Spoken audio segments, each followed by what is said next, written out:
really don't like typing, lmp.tv. We have none other than my good friend Danny Thompson in the queue tonight. He's in the studio. Danny, how you doing? Ted, it's that time of year. It's Christmas. It's the start of basketball season, and you know I'm on LMP, so I got the trifecta of life right now. Hey, we want to let you know this show is brought to you by our good friends at HAPS. HAPS offers free world-class broadcasting tools, a community eager to collaborate, and a simple way for viewers to support creators financially. Big shout out to Mark Goldman. Hello from Los Angeles. Danny, a lot of things going on with NBA. It's good to talk with you. I've been chasing you down for like the last week and a half to give me 20 minutes of your time to talk a little NBA. I'm kind of biased because, full disclosure, disclaimer, I am a Nets fan, but Nets proper from New Jersey. Not one of these Johnny come lately fans that just because Kevin Durant is here, all of a sudden everyone's wearing Brooklyn Nets jersey in New York. Mm-hmm. But what's going on with you? How's basketball life? How is your life? Before we even get into hoops, how are you dealing with COVID? How are you dealing with how is your family dealing with COVID? Is everyone healthy? At this point, everybody's healthy. Lately it's been weird, Ted, with NBA season starting literally in the middle of December. I was one of the few people in the world that said that I didn't want this thing to start till January. That way I can enjoy the holidays with my daughter who's here from Florida. So that's why, I've been wanting to do your show, but you're a dad just like I am. The time you get with your little ones is the most important time. And so I haven't seen my daughter since the end of June. So these first couple days with her, I kind of went off the grid, but I got to get back started because Tuesday is opening night. So, we're getting ready. And then covering the Charlotte Hornets with LaMelo Ball has been a very, very fun endeavor in the last month and a half or so. Has there been a LeVar Ball sighting with you? No, not yet. We haven't been inside the arena yet. I have not heard of LeVar being here yet. Not sure when it's going to happen. But it's a different vibe here in Charlotte. It's extremely exciting up here. You can go back to Saturday's first game. 10 rebounds, 4 assists. A couple of those assists were Sports Center worthy. And then last night, he finally got his first couple baskets. He had 12 last night. 2 of his assists last night were beautiful alley-oops, one off the backboard to Jalen McDaniels, and then he threw one to Miles Bridges where he caught Miles on his opposite hand for an alley-oop. So it's exciting, and I cannot wait to be in the building, and I can't wait for the fans to be in the building because it's an electrifying moment up here now. I can only imagine, and this is not a knock or a slight, but small market team like Charlotte doing really big things this off season. It's I don't know if it's from the profit sharing or but it seems like the great one, Michael Jordan, got off the schneid and signed a few players. We know he went out and got Gordon Hayward in the sign and trade that allowed Boston to get arguably the, as we call it, Ted, the Thanos, but the potential Thanos part of the what do you call it on the wrist? I just lost Gauntlet. The gauntlet. He got the final gauntlet piece potentially. So Jordan went out and got Hayward. To some people, is an overpayment. A lot of people don't like the salary, but sometimes you guys spend money. Like you said, small market teams don't go out and get major free agents. As we learned today, a lot of the biggest fish in next summer's free agency pool aren't there anymore. Giannis signed the extension. Bam signed his extension. Jason Tatum, Donovan Mitchell, De'Aaron Fox, LeBron, Anthony Davis, Paul George. A lot of the guys that would have been free agents in August or July, whenever the season ends, or will not be on the table. So Charlotte spent the money, and hey, You know what? Gordon Hayward looks really really spry. He looks like he's back into Utah Gordon Hayward mode, not Boston. He looks like the Utah Gordon Hayward that we saw that was an all-star, not short time ago. So it's exciting. It's just really, can this team put it all together?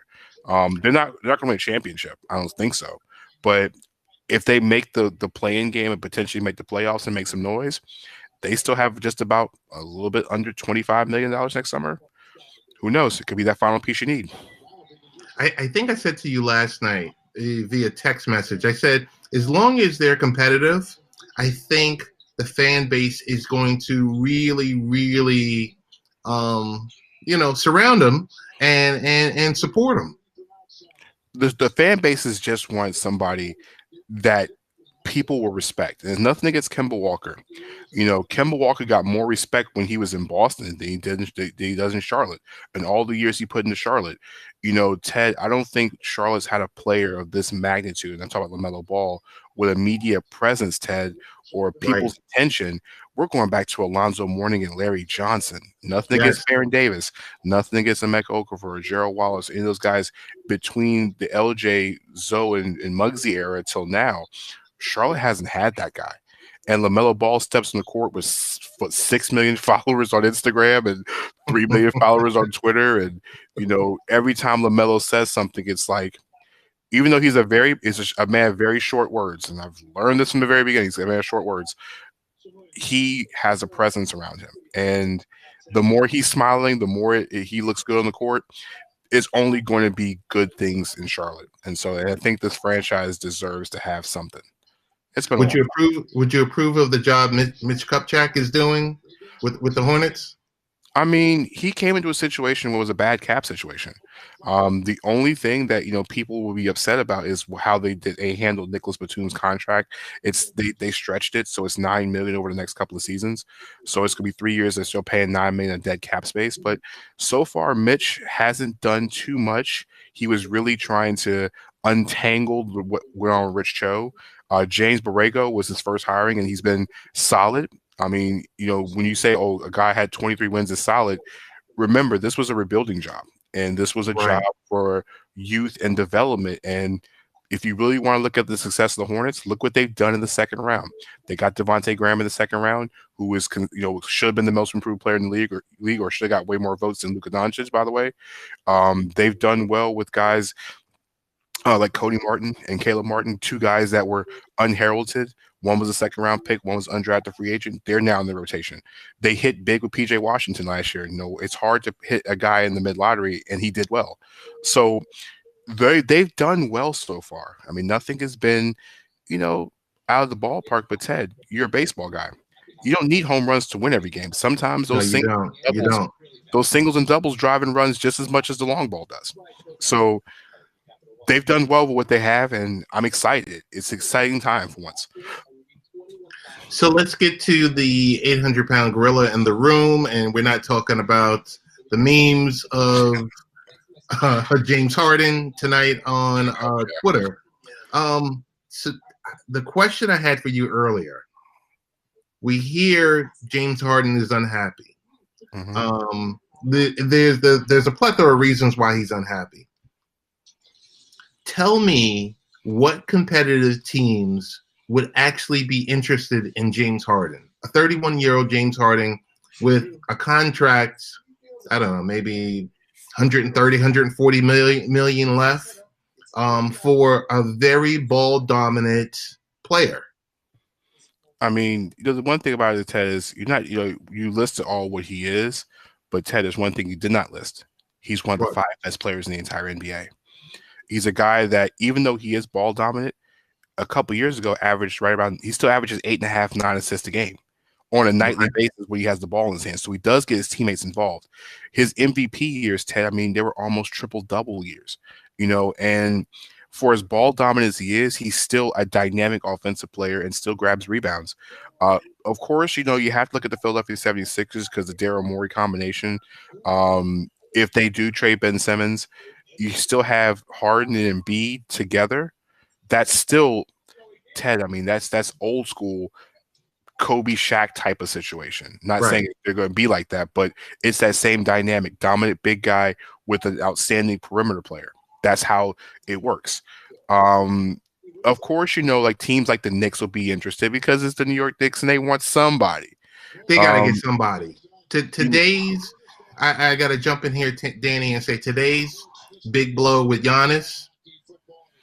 If you are Knicks management, Leon Rose and company, you're like, what do we do? Because we've got a ton of money, and still, even with Worldwide West, it seems like no one still wants to come there. well, Ted, you got to think Giannis isn't a Kentucky guy. So Worldwide West will become Worldwide West when Kentucky guys hit free agency. That's all I'm saying. Like Carl Anthony Towns. I think that's the first one. But I think when you look at like where can James Harden go? I think the best fit if he has moved anywhere, I'll be honest with you, Ted, is the Denver Nuggets. I love James Harden with the Denver Nuggets. You can put him and Jamal Murray together. And what the Rockets are asking for is they're asking for a young star. They want a franchise building block. They want a cornerstone piece. They want to be able to acquire what draft picks they offered. They asked reportedly for 3 first-rounders with Ben Simmons in a deal with the Sixers. So you're going to have to acquire first-round picks, and you're also going to have to acquire guys that can be able to put pieces around for the future. So if you look at the Denver Nuggets, for example, Michael Porter Jr. is arguably one of the most exciting and most interesting players in the NBA. He's 6'10", Ted. In college, high school, he was the most dominant player in high school. He was national, I think, the best player in high school, the national player of the year, up in Seattle, the Seattle area. He went to Missouri, was the guy that was supposed to turn Missouri's program around, hurt his back. Spent his first year on the shelf, but he slid in the draft because of the back injury. We saw how talented he was. We heard about the stories in practice that he was just the best player in practice, looking better than the guys on the Denver roster that include Nikola Jokic and Jamal Murray. And we lost Danny for a brief sec. Yeah, okay. I know. All right, he's back. Listen, it's a power of technology. No, I think when you look at the Nuggets, the way they're constructed, you can get Michael Porter Jr. And that's a franchise building block. Now you don't need a point guard because they just acquired John Wall. They just got Christian Wood in the offseason. You got DeMarcus Cousins. So if you're getting Gary Harris back, who's a very solid shooting guard, that replaces James Harden is his position. Also at the same time, listen, if you're looking for an intriguing prospect, Ted, you're old school. Manute Bol, his kid Bol, 7-footer from played ball at Oregon for a couple months, is an extremely talented and intriguing prospect. Or you can go after Will Barton. There are plenty of things that you can do to pull this off. I think the Nuggets are a team that if they really could pull this off, I think would be a great fit for James Harden. Outside of that, it's hard to match James Harden because either A, you can't trade him to Washington for Bradley Beal because he just left Russell Westbrook. Right. Okay. You can't trade him to Phoenix, for example, for Devin Booker because it doesn't make sense. What, Dallas? You can't put Luka and James Harden together in the same court. It doesn't make logical sense. And every other team is not a championship team. You can't put them in Portland because Damian Lillard, that's not going to work. There all available places for James Harden, and Golden State makes absolutely no sense because even with Klay Thompson being out for the entire season, you still got to deal with Klay Thompson next summer. How is that going to work, especially with the salary cap gymnastics? And Ted, the last place I heard was the Milwaukee Bucks. The Bucks just gave away all their first rounders in the Drew Holiday trade. So that means what? You're going to end up trading Chris Middleton and potentially Drew Holiday for James Harden? Because I was about to say, how soon could they turn Drew Holiday around and ship him out? Isn't that like until like December or something like that? Well, normally it's December in a regular year. I would probably say I think Valentine's Day might be the quickest you can flip Drew Holiday. But here's the thing with Drew Holiday. Holiday brings the Milwaukee Bucks something they don't have. And nothing against Eric Bledsoe, but Drew Holiday's a 20-point-a-game scorer and can get 20 points easily. He's also a guy that can play both guard positions. And Ted, he is a player that doesn't have to be the number one. You remember he left New Orleans when Brandon Ingram was a 25-point-a-game, an All-Star last year, and they had Zion.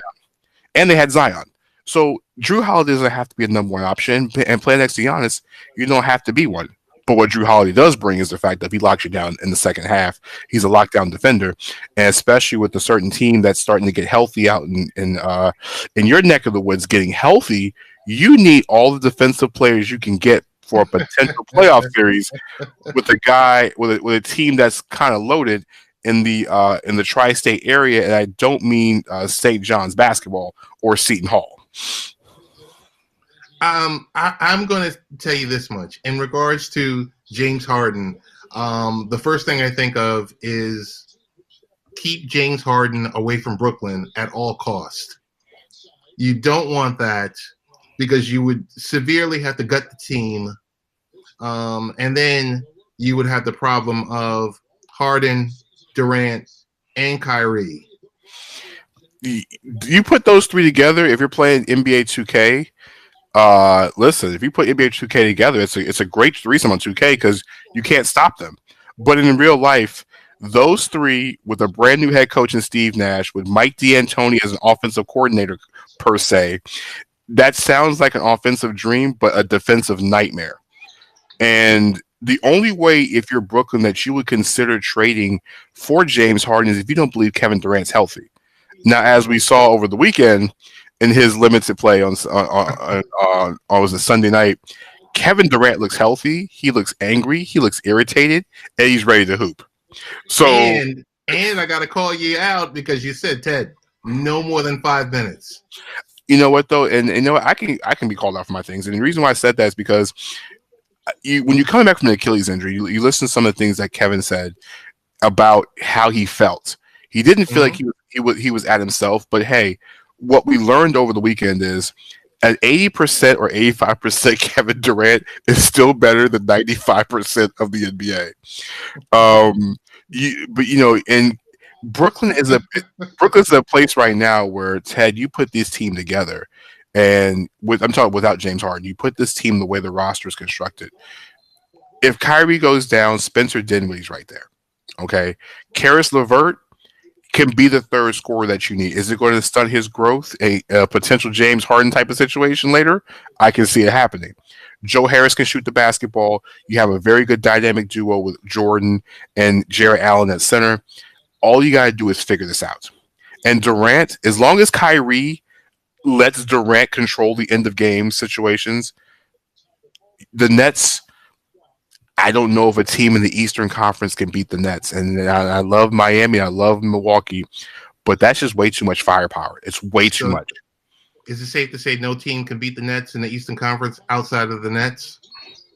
It would, and injuries. I think there's only one team. There's only one thing that can beat the Nets, and that's either injuries or COVID.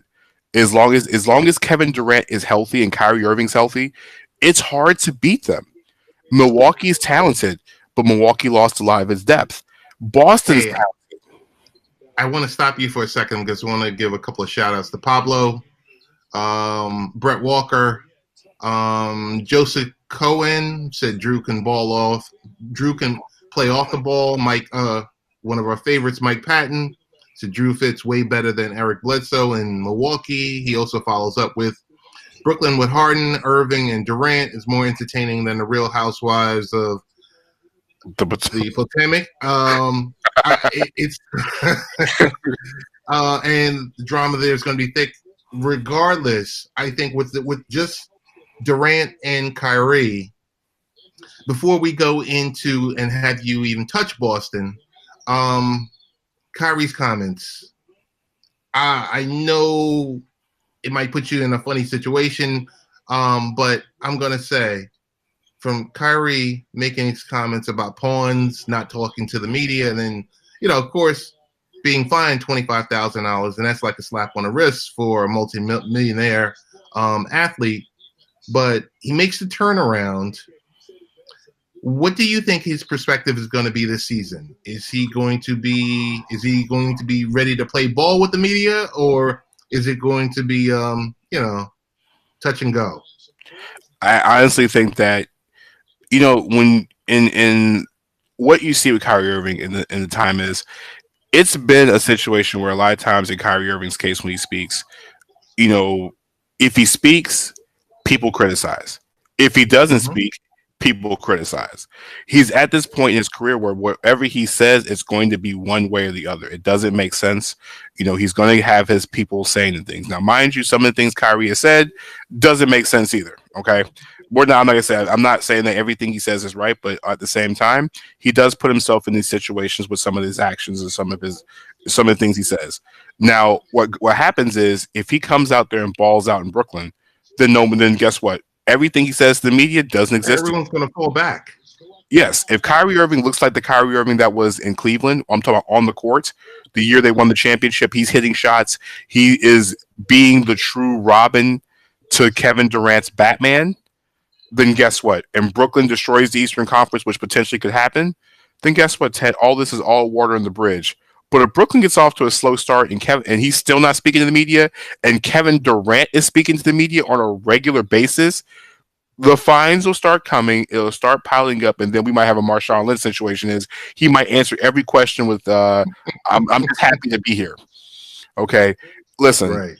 You know, and one of the more interesting things was Steve Nash the other day speaking about, you know, Kyrie and the media situation. He says, I really haven't addressed Kyrie about the media situation because Kyrie's been such a great person in camp. He's been a leader in camp. He's been doing what we ask him to do. He's been following the system, and he's, you know, doing what he needs to in the court. So anything off the court, I don't need to worry about it. And to be honest with you, listen, he's not hurting anybody. Yes, and I'm a member of the media.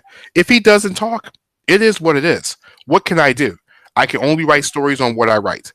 You know, if Kyrie says something, it's a story. If he scores 35 points, it's also a story.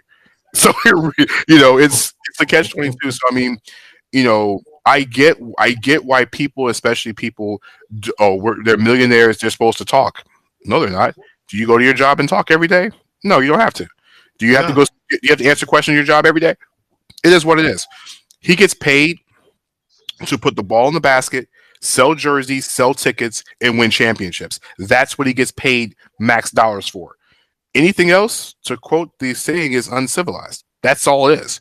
And so, like I said, I don't agree with half the stuff he says in a lot of cases, but people twist words.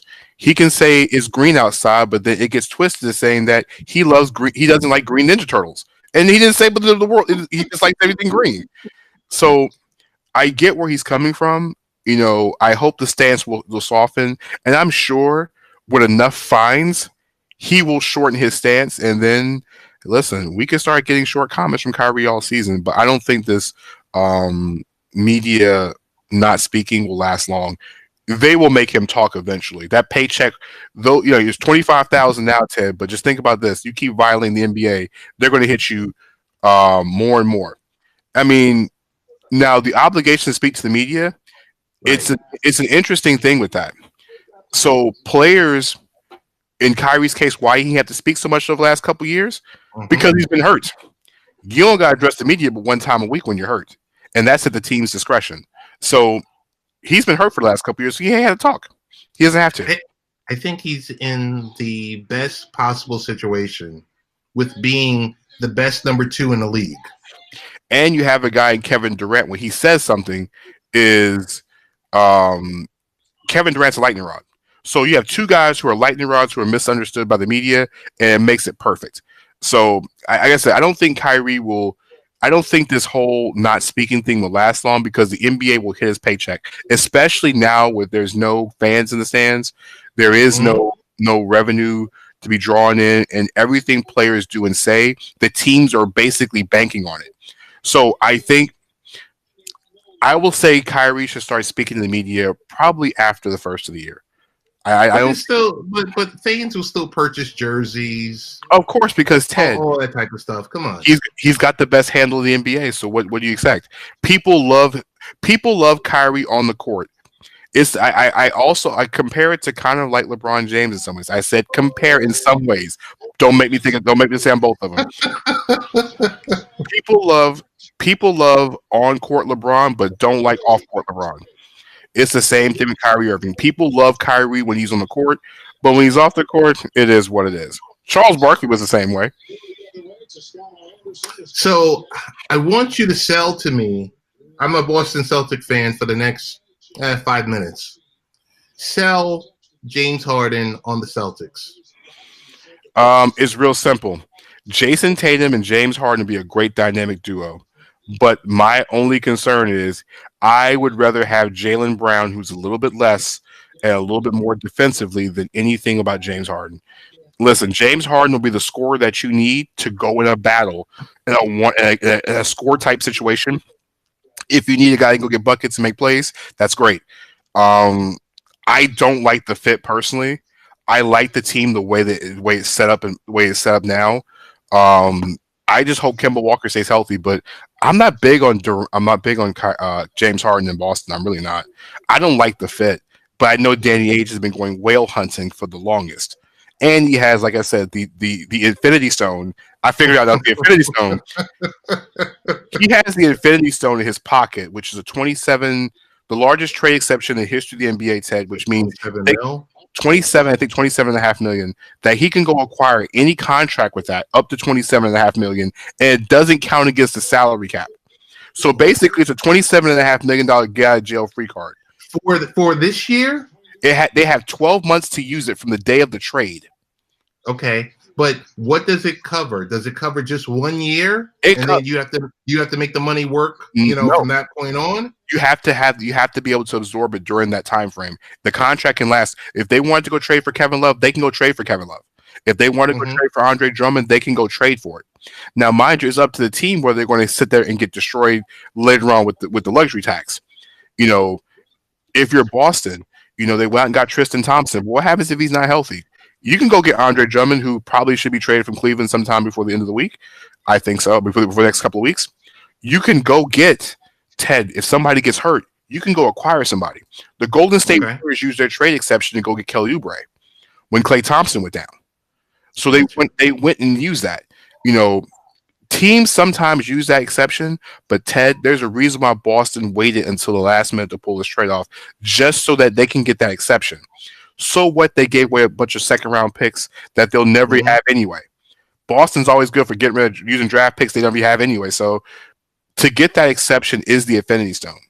Danny Ainge has got something up his sleeve, and don't think that Danny Ainge won't use this thing we get to the trade deadline, because if he feels like he can beat the Brooklyn Nets, he can go beat the Milwaukee Bucks.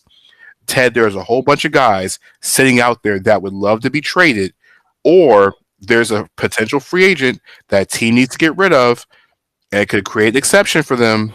It could be done. I don't think Danny Ainge will sit on this trade exception. He will use it. How much will he use? And Ted, remember, it's only one player. It cannot be used over multiple players. So Danny Ainge will have to go his big whale hunting. Right. So there's a bunch of guys you can go after and make it work. Okay. All right. Danny, before we get you on out of here, I have a question about the vaccine. Mm-hmm. African Americans and the vaccine. It's kind of like oil and water. Mm-hmm. There's been a lot of talk about, X amount of brown, Black people not being interested in taking this vaccine. Mm-hmm. If you had to share a story with our brown and Black brothers and sisters out there, on the reasons why you need to take the vaccine, what story would you share? Or go the opposite way and, I don't want to put you in a box. I just want to know from you, or would you, are you for, are you pro, or are you against? I think for me, because knowing how clinical trials has been in my lifetime existence, I have a bit of hesitation towards it. But at the same time, I understand that modern medicine has changed over the years. When they did clinical trials, Ted, when we were children, you back in the 1300s, and, me back in the 80s, the way they did clinical trials for different vaccines is different, So, right. I understand how modern medicine changes, how we do things. For me, I'm a little skeptical of it. Of course, I'm skeptical with anything brand new. I look at the vaccine like I look at a new game console. Okay. it might be great. You never know, but there could be kinks in the road. There could be kinks that we have. So it's for me. I want to see at least one or so runs before I think about taking it. But I can tell you this: I know members of my family that the second it's available, they're going to get it. They're in the waiting list line to go get it. So you know, I want to watch and see how it plays out. Um, I'm not running to the first batch the same way I don't run for Xboxes. Well, actually, I do run for Xboxes. Let me stop. We both trying to figure those Xbox lines out in November. But but with the Xbox, they ignore the PlayStation. There's always going to be missteps. There's always going to be hiccups in the first batch or so. They always say buy a new game console after the first of the year, the following year. Let them get the first 6 months kinks out of it. It's part of it. For me, I'm a little bit, I'm interested to find out how it works, and I want to see the numbers. But like I said, if people run out to go get it, I understand, and I'm not gonna, I don't look at people differently the other way because everybody's situation is different. I think for me, it's just that I just want to see how the first batch goes. And then after the first batch, just to see, because for me, I have health concerns. I have a history of pulmonary embolisms, due to my hip replacement surgery. So I've got to be careful about things like this because I don't want any type of flare ups when it comes to me catching another PE, me catching anything involving my body. Because ever since I had the embolism, I'm a case to potentially get one. So I have to be real careful. So I'm a little bit more skeptical. I saw what happened with the peanut vaccines and how it the reaction to those two people, I think it was in England. So I look at those and I look at myself and I say, you know what, I really want to see what type of side effects this comes with. I want to see it tested. Not tested. I want to see it in different people. People not just brown people who are just like myself. Who have the same situations as I do. So I want a vaccine as much as anybody else because I want us to get back to some kind of normalcy. I'm in a state now, Ted, where we're in a curfew. At 10 o'clock, at 10 o'clock at night, Ted, we got to be home between 10 and 5. Otherwise you're getting pulled over. And I want to be able to go back, Ted. Covering games. I want to go back into a press box and feel comfortable. I want to go to a basketball game and I'm covering a game and you have people in the stands. But I also want people in the stands with the ability to be themselves again. I don't.